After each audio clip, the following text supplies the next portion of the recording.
good evening, and welcome to another episode of Beginner Breakdowns. I am Encore, and with me, as always, is KZA. How are you doing tonight?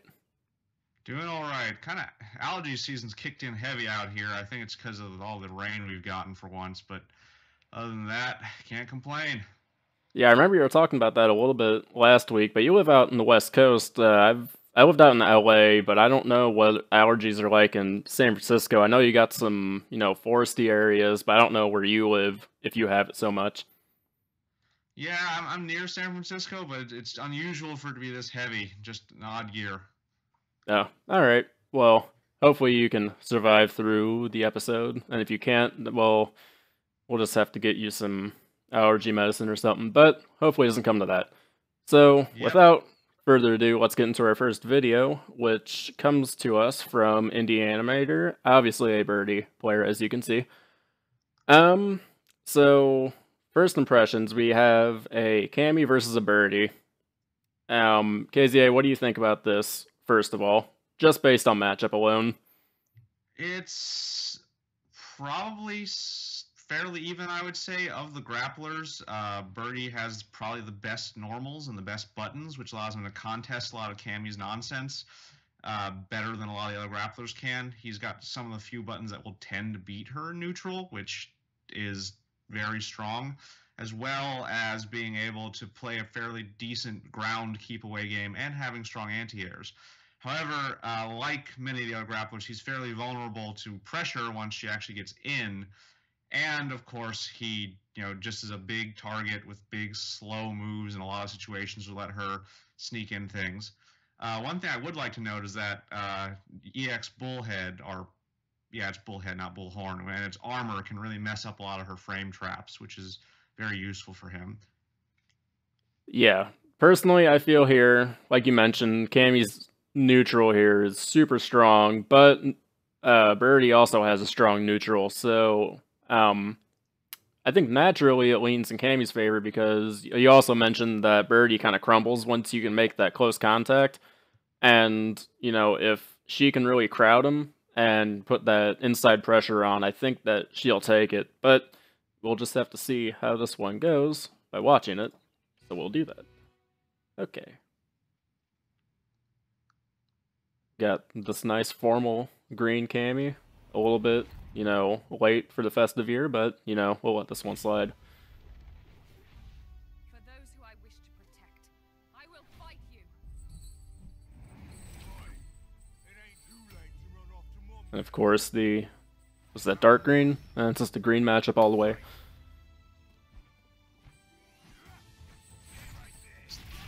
Ooh, got a risky chain right there at the beginning. And already you can see that she's just crowding him. And is already in a bad position. And it gets out of there. Balls for the hooligan setup. Careful, that should be.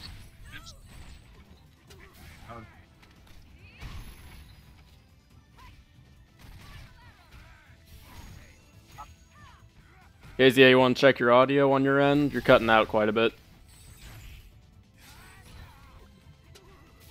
It throws the can down, but gets through. She gets through the EX there. Solid. Followed by me throw.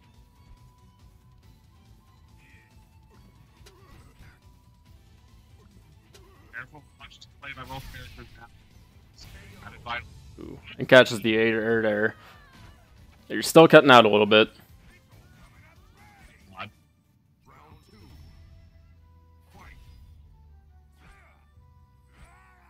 lot of heavy whips. Just getting good neutral. Got a good target combo there to get him in the corner again. Let's see if she can keep him there. Nope. Gonna let him go on the other side. A lot of those bullheads are punishable, though. You should probably realize it.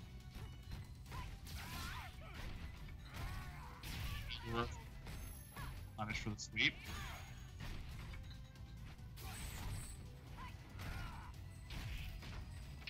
That was probably supposed to be a dive kick. Ooh, little overextension on the chain right there. Ooh, heads up play on the V reversal. Oh, missed the throw. Mistimed that.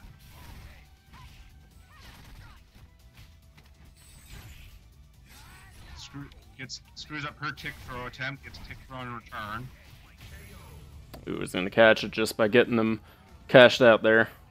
I will give him some credit. He is playing some very heads-up defense here, especially when McIntyre is in V trigger.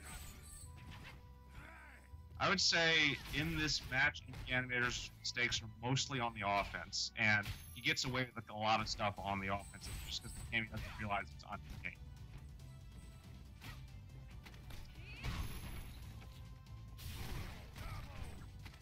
Ooh, this is just not getting any sort of opportunities here in the corner.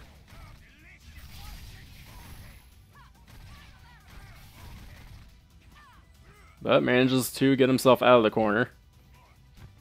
Chat's reporting they're still having trouble hearing me. Yeah, you're cutting out a little bit.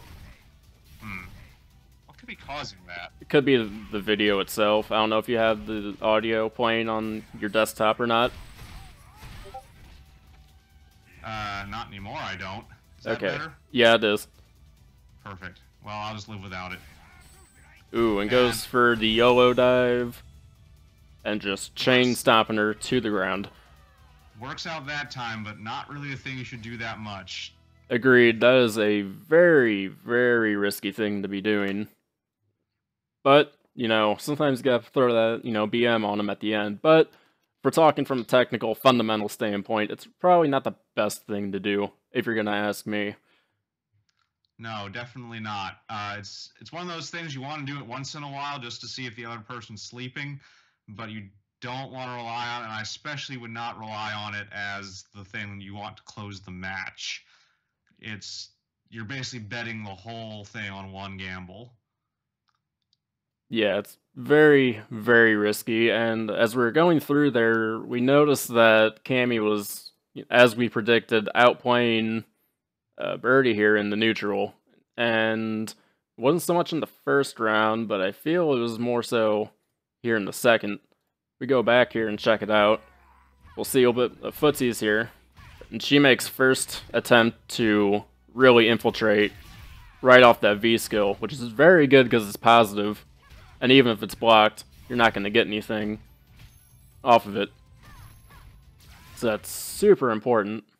Let's just check it out one more time. This is a really good way to infiltrate the inside that Cammy really needs to do in order to get that upper hand at the beginning. Note that, you know, even on block there, she's able to get the counter hit on the bottom, on the low she follows up with, and that's because, as mentioned, even on block, I believe that's plus that range. You don't want to hit buttons after blocking that V skill. You want to try to punish it as it comes in. Yes. And even when Indy here got opportunities, he just really couldn't convert that well. But this Cammy just made a couple of mistakes here. Not so much in this round. McIntyre played a solid second round here for the most part. Yeah, for this rank, this is one of the most solid Cammies I've seen. A lot of Cammies in the lower ranks tend to be very, very kind of YOLO. They'll throw out the DPs, they'll throw out unsafe dive kicks because they're used to people not falling for that, or they'll start doing random hooligans. This Cammy plays very solidly, plays through the whole round, just makes a couple of mistakes near the end that costs her. Yeah. Let's go back to this third round, because I thought this was interesting. Indy started to pick out a couple of things here on what to do, but even at the beginning here, and I feel like he really did this to himself, he just kind of put himself in the corner, just going for, way too close chains, and just stuff like this. Just using a whole lot of bar and a whole lot of specials that led to nowhere, and lost a bunch of health. Yeah, so what he's going for there is, that is a move that has armor on it, right? That EX Bullhead has one hit of armor against strike. So what he's trying to do is catch her trying to frame trap him and get out with the armor, knock her down, and then they're out of the corner and he's at advantage. Problem is that he's using it when Cammy is clearly just sitting there and waiting for him to do it. Rather, I believe that move is armor on frame 1, so you can use it anytime you're in a frame trap. So it's definitely a move you use when you're already being frame trapped and not when the other guy has finished their frame trap and just sitting there waiting for you. Yeah. And going to just the last couple seconds of this, it starts getting really interesting. Everyone starts getting super cautious. They don't want to play as recklessly as they were before. And you can attribute it to gimmicky play or a good read or anything like that. But the dolphin dive at the end there was super risky. And I feel the stuff gets taken away with because people aren't really looking for it. And they also may not have the reaction time to deal with it. But for future reference, it's not the best thing to go for, fundamentally. If you're just playing your friends and you want to throw that, BM dolphin dive at the end, sure, go ahead. I'm not going to judge you for it. But if you're trying to win a match in ranked, there's probably way better things you could do with Birdie. He's got a pretty decent neutral. Take advantage of that. He also had So the lead there, so there's no reason he couldn't have just waited for her to try to come in. yeah, that is true. It sounds dull, but there are times where if you've got the lead and you're both nearing the end of your ropes, it's for the best to back off and force them to take the risk. That's a really good point. And even in those bronze and silver leagues, people are making a lot of mistakes, and you can bet that they're going to do at least something to slip up, and that's when you take that chance to take off that little bit of health. So, any closing thoughts on this matchup between Cammy and Birdie? Let's go back to round 1. I just want to go over something specifically for Indie Animator, especially if they're watching this. So, you could have taken both of those rounds on several occasions, I think, because I noticed that when you did land hits, like, this was very much all these rounds, no one was doing a ton of damage. It was all little hits here, little hits there. And that's primarily because Cammy just doesn't do that much damage to Birdie comparatively, but also because you, an Indie Animator, weren't really able to confirm your hits. Like right here, that was the wrong bullhead right there. There is a bullhead confirm off that hit, but you didn't land it. If you'd landed that, that would have taken a large chunk of her health and closed this round much sooner. So, it's good that you can win by just poking a neutral and such like, but it's vital to get better to be able to confirm these random hits and these neutral hits into something that does real damage. Yep, that's a really good point. So, yeah, I don't really have a whole lot to add to this because I don't know a whole lot about these characters. Never really played them. I've wanted to get into Birdie. Take that saying as you will, but he looks like a fun guy to play. And he's got a strong neutral, probably one of the best anti-air games in the entire, roster.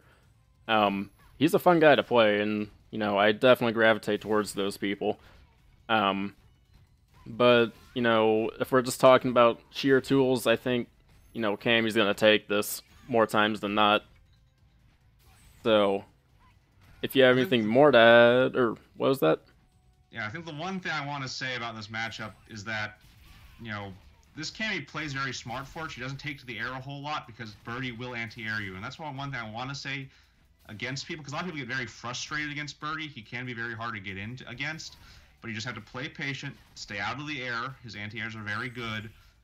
Block the cans. If he does the banana, use a long move to get over it and poke him. Just don't fall for getting impatient in those shenanigans. Just get in on him and stay there patiently. Yep. I think that's a good idea there. So, if that is the case, what do you say about moving on to our next video, which is between a Ryu and a Jury, and we don't want that. So, here we go. So, like we always do, what do you think about this matchup? Ryu and Jury here, Ryu's gotten some nerfs. People don't think he's doing too well. Jury, people are on the fence. You know, she's got a decent neutral. She's got a couple other tools, but people don't seem to find her that much in, you know, casuals and ranked and the like. So, how do you feel about this on the whole? I would say it's a pretty even matchup. Both characters are mediocre at best this season. Jury has better pokes, but has to play a kind of hit and run playstyle to get stocks, which isn't as good as a lot of other characters, especially against characters who are vulnerable to pressure. Ryu isn't particularly vulnerable to pressure, but he's very stubby. So it's kind of a game of poking followed by both characters wanting to kind of get either in or out. So it's a lot of back and forth. Ryu can convert into some reasonable damage. Jury really can't. Most of her combos are pretty low on the damage scale. So it kind of comes down to if the Jury can take more health off the Ryu before getting comboed to death, or if Jury, gets ahead and then just starts ending the round with her reasonable combos as the round ends, especially if she can pop V trigger. Yeah, that's a good point there. Um, so if you're gonna ask me, I feel like Jury's gonna be in the advantage state because I just don't see Ryu being able to utilize fireballs as well, especially with Jury having, you know, that I don't know what the move's called, just where she does kind of that moonsault attack that can, you know, hop right over fireballs. She's got a lot of good punishing tools, so I feel like Jury's gonna take this one just based on raw tools alone. But you never know about the factor of people's playstyles, so let's get into it and see how they fight it out. So this was submitted by Rethan, who I can see in the chat. Hello. I hope we don't savage you too much. I believe that Rethan also loses this round, if I recall correctly. Oh. Oh no.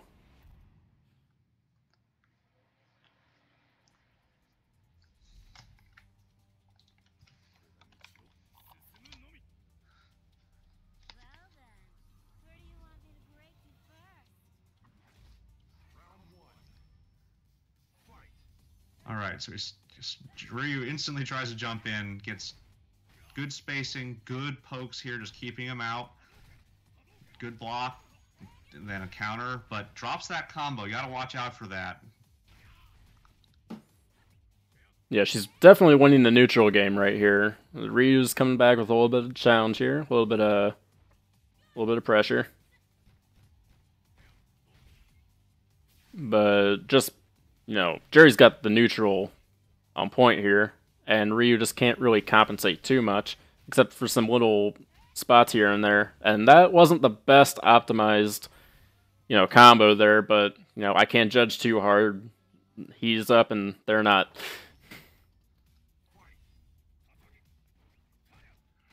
Random Tatsu into empty throw. Again, Rethan's pokes here are definitely on point. Right at that range, right over the fireball attempt there. Just tries to go for the V skill, but gets hit in the face. Another throw. Ooh. Not the right punish there. Definitely. Yep, should have gone for the sweep. Goes for a nice parry. And risky Good DP. Ooh. Just guard broken. Gets out of it though without taking too much, but now very low and in a bad position. Oh, and goes for a wrong. Well, yeah, it could be. Yeah, again, not the best punish, but they're up and they're not. Yeah, I'm not sure if that was a bait or an accident, but either way, punishes the DP effectively.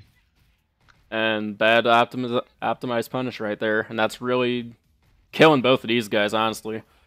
Yeah, neither of them is landing their big damage combos, which is, like I said, kind of vital in determining who really wins this. Like, neither of these characters has, like, super, super high damage combos the way some characters do, so it's vital to get the damage you can when you get it. Ooh, just missed the block or maybe jumped or something. So I think Rethan's getting a little scared here, just kind of hanging back, trying to get fireball punishes. Not really the right move, honestly. You really want to be hanging right in that, that medium kick range where you can keep the other guy suppressed with those long pokes, and they can't really retaliate as well. Yeah. And her only hope right now is to get V trigger, but not even going to get the opportunity. You know, Yep, and right there too. That's one of those weaknesses of the weird weaknesses. For some reason, Jury's overhead in that state is not airborne, despite looking like it, so it is able to be thrown. No, I don't understand why either.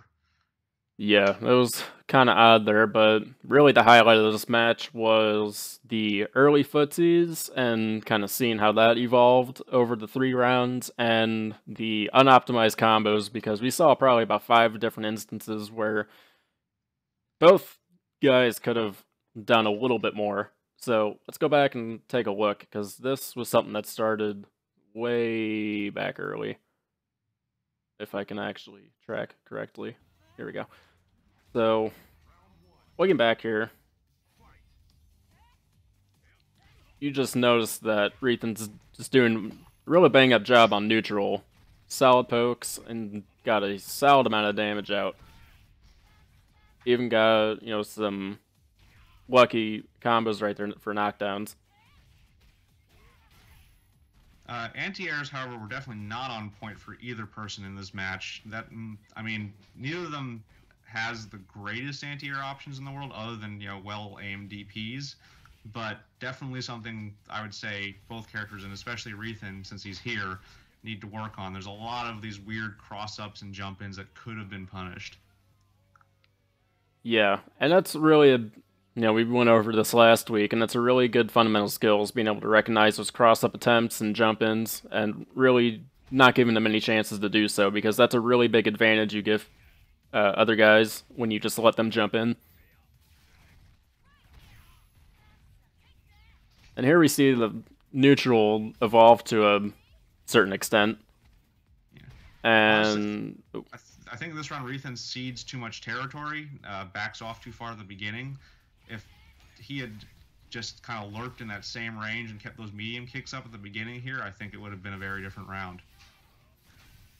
Yeah, I think he really just should have stuck to the game plan of, sticking to the neutral and really picking his spots on when to get in, because... So here's real quick. I just want to comment on how that round ended. So, Rethan does an EXDP, thinking that Ryu is going to try something on Wake Up. Ryu doesn't, either through luck or through skill, and then punishes it with a throw. So, yes, the throw kills, but for those of you watching, anytime that happens, at least always try to do the optimal punish, even if you know it'll kill halfway through or even on the first hit, just to get that reflexive, built-in, ingrained style of punishing in. So that when it does happen and they have half health left, you do 30% damage and not 10. Yeah. So, let's get into this last round. See the finalization of how footsies goes here. And we get a really bad optimized combo right there. It could have been a lot more, but maybe they just drew a blank and couldn't think of anything else. And we could, really see Rethan's not playing as, neutrally as he was before. He kind of has to get into his groove before really doing it and doesn't really commit to the footsies right off the bat, which I feel like he should be. Yeah. There are some characters we want to be careful about it, because they have equivalent pokes or something to get through, but against Ryu, he's got nothing. You really want to just stay in that MK range and keep him on the defensive. Yeah, I'm kind of seeing get some cautious pokes there, but it's just too little too late. And really an interesting throw there. It could have been a legit one, could have just missed it, I don't know, but it was still a solid throw. But yeah, footsies were aplenty there, and a lot of missed combos. I'm trying to think of some more to add on here, but I just don't see that many juries, and I can't really think of a whole lot to put in here. What are your thoughts? It really comes down to two things for Ethan. One, learning to stay in and be more aggressive when you have the advantage. That first round, you had the advantage the whole way through. You won it pretty solidly. A lot of strong pokes, a lot of strong neutral, a couple of good cross-up jump-ins. And then the rounds after that, you immediately start backing off, and it's like, yes, you need to swap up your game plan as your opponent adapts, but you don't swap up your game plan before your opponent adapts. Yeah, you can't, like, it's kind of like juking yourself out. You don't want to get too fancy to where you're, thinking about being one step ahead when your opponent is making a move. If something works, it works. And when it stops working, you move on to something that will work. You just can't get too fancy with it. Fighting games, when you have the advantage, you have the advantage. And, unless they're sandbagging and doing something crazy to condition you for, at this level, you really can't expect that, and I would honestly be super surprised to see it at any level, because it's super rare to actually witness something like that. So, if you got a certain strategy that's working, if neutrals working, you got it rolling, they're, you know, bumping right into your pokes, keep rolling it. It works, it works. So, There's no such thing as cheap strategies. If a strategy continues to work, then you keep using it. Don't get into the habit of doing that every single round. Adapt it to your opponent. But if it's working on somebody, there's no reason to change until they prove to you that they're not going to fall for it anymore.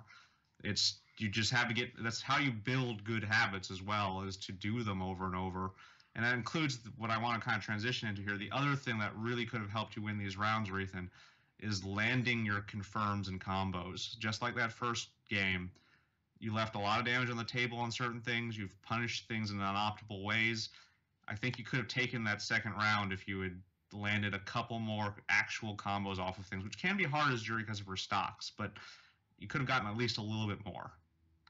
yeah, that's a really good point there. And to go back on, there's no cheap strategies. I remember when I first started playing, I started playing a lot of Bison, and this was like early to mid season 1, and I really liked my EX Devil Reverse to no end, and I would annoy so many people by using it. And, I do little, like, as you can see now, people doing like cross ups on the Devil Reverse when you go for the EX version. And I remember doing that like back in season 1, and like, it would just freak out a bunch of people. And I was like, and they would get so triggered over it, and I'd be like, it's okay, it's not cheap. They put it in the game for some reason, so if it's still there, it's there. But I found out as I started hitting like gold and plat, the amount of times I did that, my success rate went way down because people started getting savvy to it. It's like, oh, he's going to go for this. Well, I'll just throw out literally any decent anti-air, and it'll catch it as I'm coming down. So, it's almost gimmicky. I would almost say that it is gimmicky. But, people get smart to these things. But fundamental strategies like footsies, good fireball game, keep away, stuff like that, it's a little harder to get around that unless you really understand the fundamentals behind it. So I think we've pretty much covered this as much as we could. And for anyone joining the stream right now, this is New Challengers Beginner Breakdowns featuring, well, hosted by me, Encore, and KZA. If you're not familiar with what New Challenger is, we are a beginner community where we teach up people wanting to get into fighting games with tournaments, group coaching, replay critique, as we're doing right now, and some, player-to-player lobbies where we don't stress too much, just hang around, have a good time, and all that good stuff. Ask anyone in the Discord, and they can vouch for that. So if you're not already a partner, or a member with the Discord, I should say, check out below to see all the information you'll need, the website, Discord, YouTube, Twitter, and pretty much any other 100 social media things that we might be on. So, let's get into our next video, which, if I remember right, is Akuma and Vega. This is a really interesting matchup, just based on the characters themselves, because I actually know some Akuma, and I actually know some Vega. So something I can actually, comment on.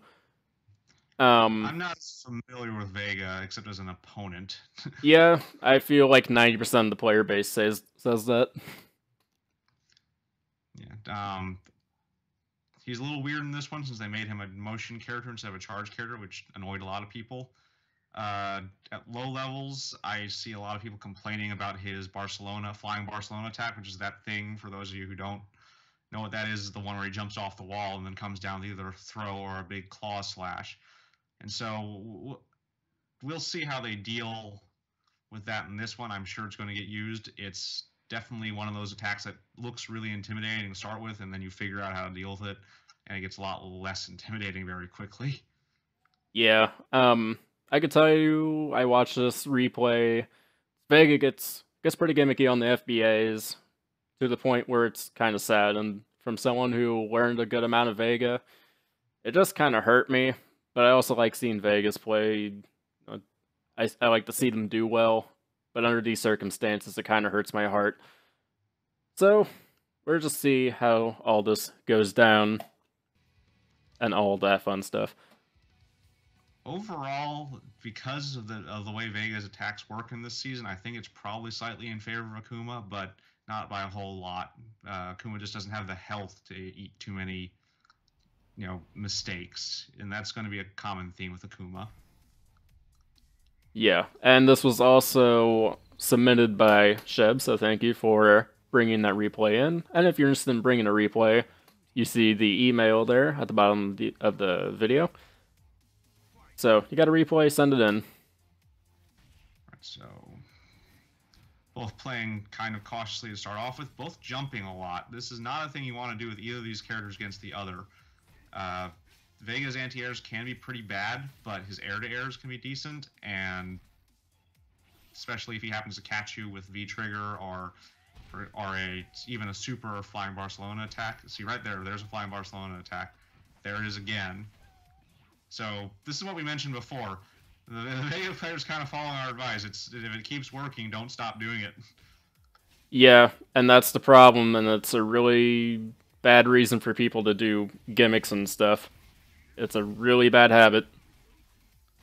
But, you can see this Akuma is actually playing pretty solid here in the late game, but it's just too little too late. And if he didn't get smashed up by all those FBAs in the beginning, I feel like he could have took that first round. Yeah, and we'll see how he adapts here. Again, beating flying Barcelona attack is a matter of learning. It's just something you got to get a hang of. Gets his own air throw, solid pressure in the corner here, but does the air to air again. Messes up. Vega jumps out of the throw there. So a lot of Vegas do that. I don't understand it exactly. Low-level Vegas love to throw out V-trigger as just, empty against someone standing there. Please don't do that. Those of you with long-range V-triggers and stuff like that, it's just a waste of your meter. Yeah, I never got in the habit of doing that, but I feel like it's something where they're just trying to, catch him into neutral, but that's something that is so slow.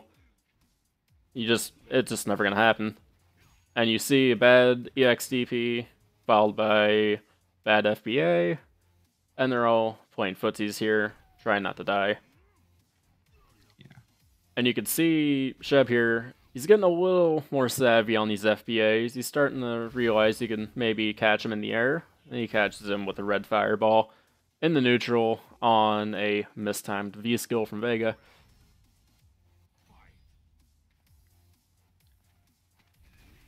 So Sheb's is savvying up here. He's starting to get a little more aggressive early and jump against those FBAs, but you gotta aim it right. If you jump too close and he's throwing, it is an air throw. It will beat that. Gets cross up and stunned, but the Vega just doesn't do anything, which is strange. Yeah, I wondered about that. Could have been.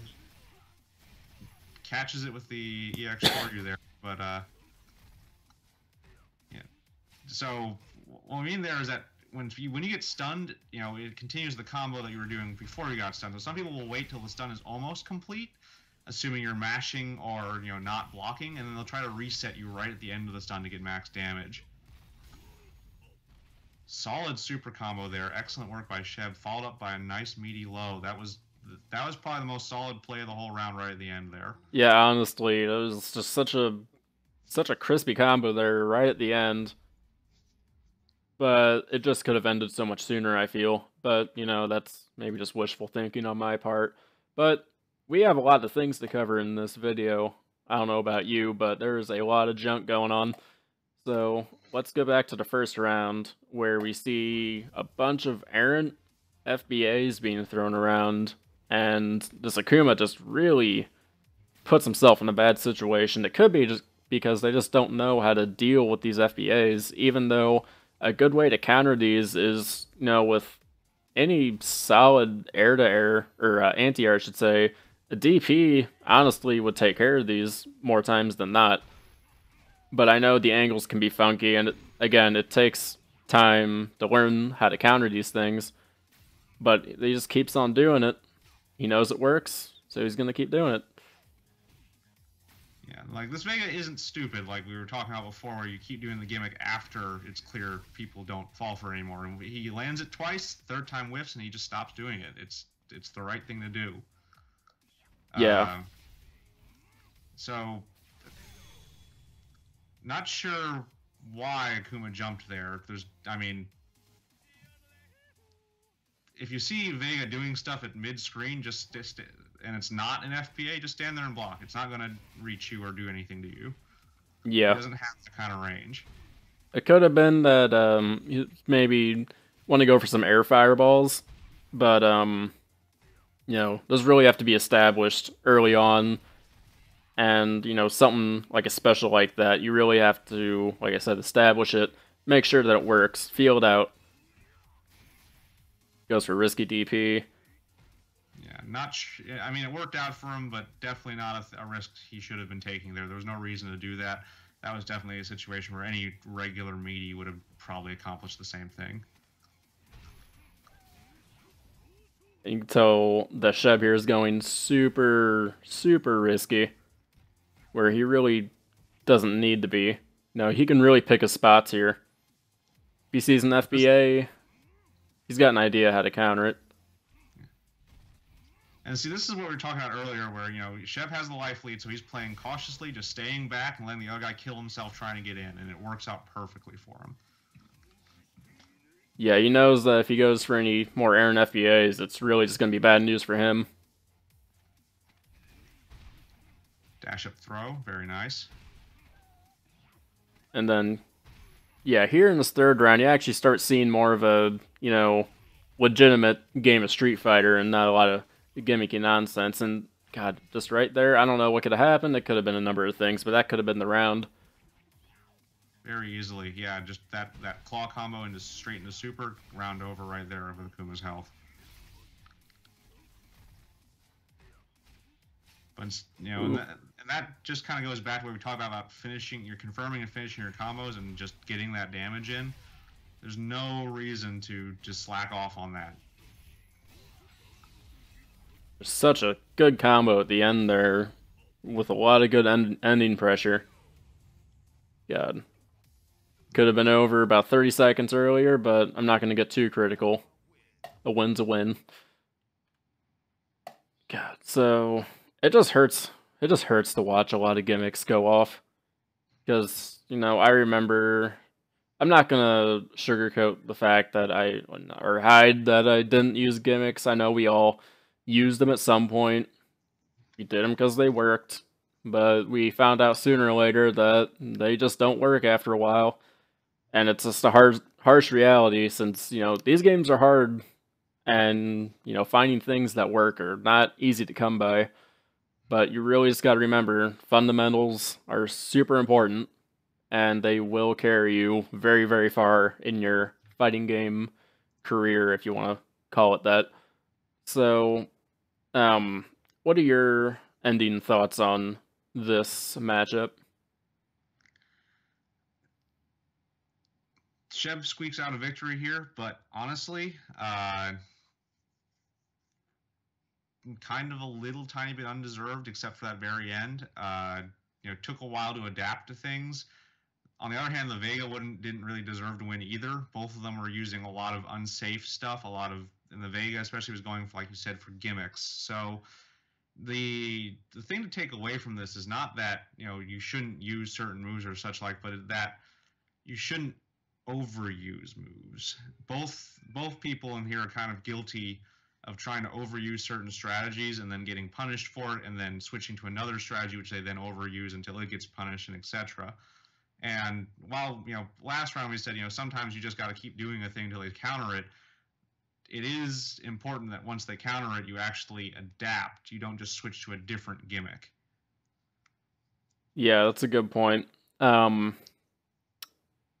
I were to put, my thoughts on it, I think based on tools, Vega would win this, which is kind of weird to think of because, with fireballs on Akuma's side, but I feel like the biggest draw here would be Akuma's air fireballs, but Vega can, make quick work of those. I might be in the minority here thinking that, but I feel like what's his heavy punch back quarter circle move? I think that would be a good counter towards air fireballs. He's got a couple other things like his heavy kick and stuff like that.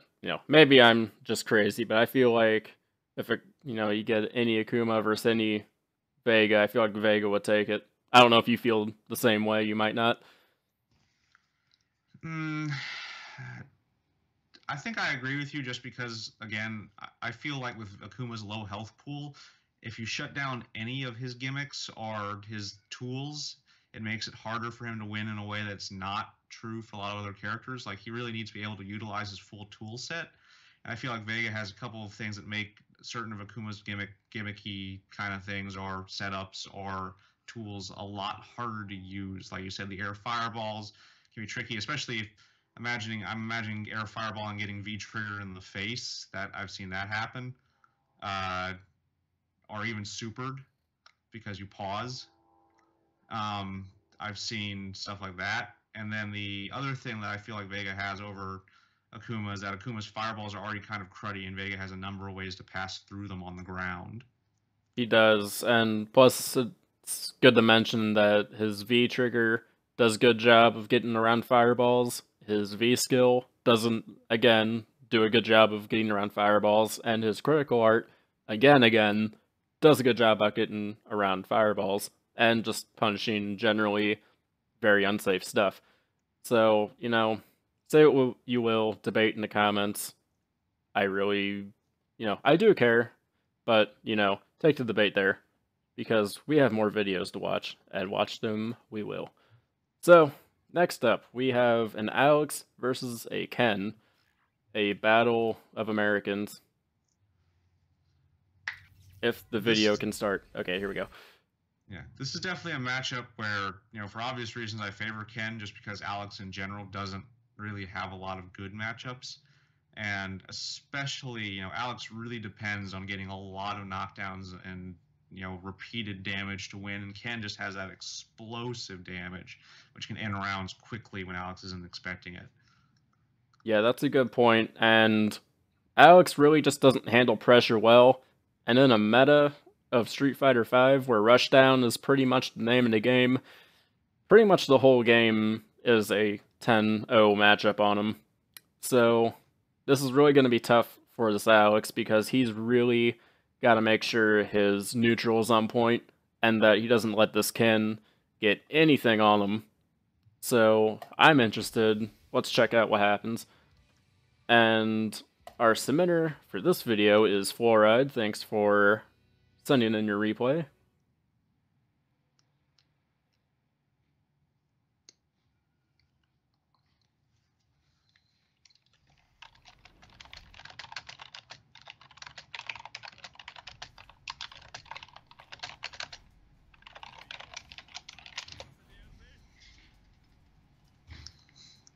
Video seems to be misbehaving a bit. Oh, I'm misbehaving? No, the video. Oh. You're doing fine. Doesn't want to go. 1 second, let me try something. Oh. Oh, you can back it up. Weird. Well, let's make sure we're on the same page. Yes, we are. Okay. Technical glitch, not really. More of a revelation than anything. I had to refresh the page to make that happen, so not really a reliable thing. Yep. I don't blame you. It's whatever. Just more hype up. Can never run out of hype. Hype is everything.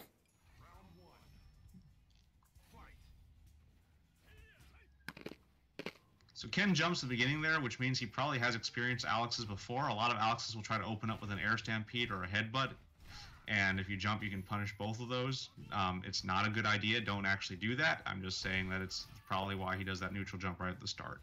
Yep. Yellow moves like that are very much a token of early beginner leagues like that. Solid anti-air punish there. Definitely good work. Ooh. Solid fireball punish too.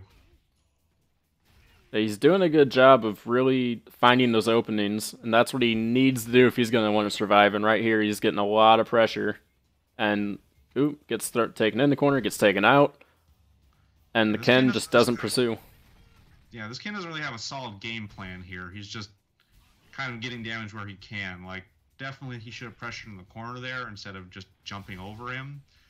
You know, it's just solid parrying, trying to play it safe. Yep, and he gets these parries like he should be. And, you know, really conscientious and knowing of what he needs to do. Yeah, the Ken is doing what we mentioned before. You know, if he's got the lead, he's trying to bait it out, but he makes one mistake and he loses it. Yep. One big thing there, Ken has a lot of recovery on his fireballs. He has just a couple more frames than Ryu does. And you really got to know that if you want to go for hard punishes. This Ken likes to throw. That's not actually a good thing on Ken because it means it completely gives up his pressure. You know, when you throw his Ken, they go far away. You know, on most characters, throws are a good, solid tool in most occasions, but you want to use them smart because if you use them, you reset to neutral, which on some characters especially is not what you want. You know, Ken forward throw, you can loop somewhat in the corner. Not complete loops, but you're close enough to do something about it. But you really, really don't want to throw people randomly if you already have them in solid pressure. You want to think about where they're going to end up if you throw. Again, solid anti-airs from Fluoride. Very strong round from him so far. He's really picking his spots, but he's catching a lot of throws. But, you know, if he's not going for throw techs, I can't really blame him. I'd rather take the throw than take any hard combo that Ken can dish out. But he's having some... Ooh, and then the first command grab, and really picks a good spot to do it, and gets a solid heavy off on the wake up. So that's the thing to note. That was a round with, you know, that was a fight with a grappler that's featured almost no command grabs, and that's actually more common than you'd think for a lot of people. Like, people worry about command grabs a lot, but honestly, other than Zangief, most of them are really finicky and hard to use. Yeah, Yes. Wait, were you saying that Geef has a weird command grab that's finicky? I'm saying Geef's command grab is about the only one that doesn't have a lot of problems with it, and only has heavier ones. Most command grabs in the game don't loop into each of themselves or anything like that. You know, a lot of them will leave people minus on dash up. Alex is actually a good example. His only Oki is using that kick, as you saw there, or maybe an elbow, both of which are very blockable. He can't like dash up and throw you again. That's not real.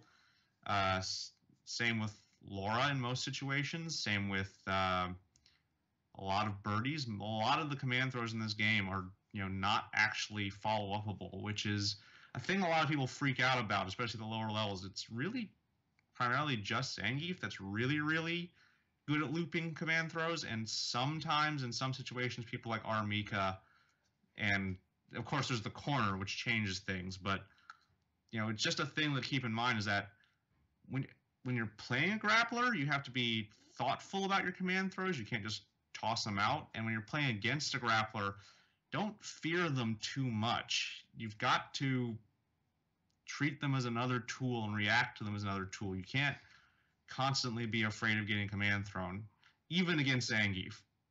Yeah, I had that problem for a long time. I was always super afraid about getting in on Geef, but that's really the only way, well, not the only way, but if you're afraid to get in on anyone who has a command grab, you're gonna have a really tough time getting any damage done because when you got that fear in you, you don't want to go in. They're gonna have a lot more opportunities to deal out that damage.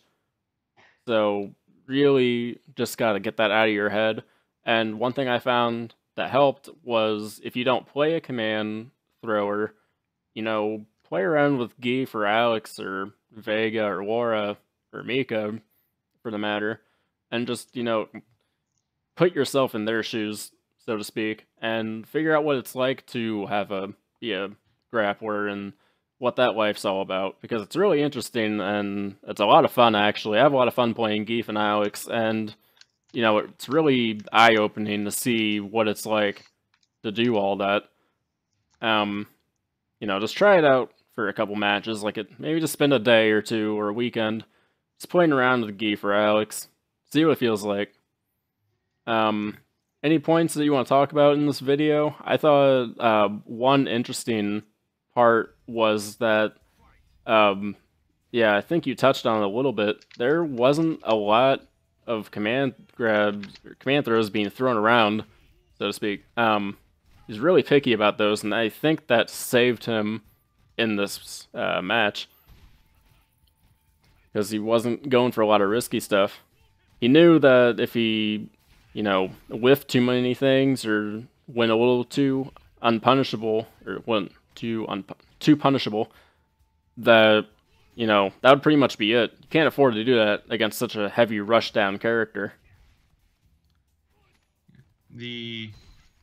I agree, especially since, like I said, Alex's power bomb is not actually all that strong a tool. It doesn't do like the Geef's ridiculous amounts of SPD damage, and it doesn't give Alex any real good Oki mix-ups. It gives him a solid meaty, but it's always a meaty.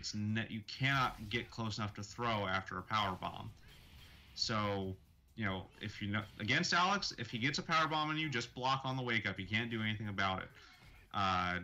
And if you are Alex, use power bomb to get damage and stun, not to try to set anything up.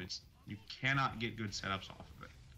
Yeah, and that's really a shame. And if you're gonna ask me, I feel like the balance patch in the near future that's gonna be different, because I feel like no Oki on a command grab is just a little weird.